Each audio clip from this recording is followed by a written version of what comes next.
Hai, Assalamualaikum Tuan-Puan. Hari ini saya nak kongsikan kepada Tuan-Puan sesuatu yang sangat penting, persediaan untuk dana persaraan. Ramai orang tak sedar, semakin lama kita bekerja, semakin tinggi kos sara hidup. Jadi, cukupkan simpanan kita bila dah bersara nanti. Kajian menunjukkan ramai pesara menghadapi masalah kewangan kerana simpanan KWSP yang cepat habis. Yang kedua, tiada semua pendapatan lain selepas bersara. Dan yang ketiga, kos perubatan dan keperluan hidup yang semakin meningkat. Jadi Tuan-Puan, apa solusinya? Salah satu cara bijak adalah dengan menyimpan dalam bentuk emas. Kenapa emas? Sebab yang pertama, nilai emas yang meningkat dalam jangka masa yang panjang. Yang kedua, emas sekaligus inflasi. Harga barang naik, emas pun naik juga. Dan yang ketiga, emas mudah dicairkan bila perlu.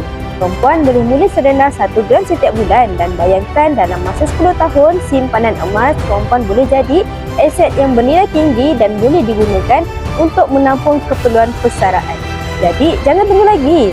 Mulakan simpanan emas Tuan-Puan hari ini untuk masa depan yang lebih selesa. Boleh klik link di bio dan insya-Allah saya akan bantu Tuan-Puan dengan sebaiknya.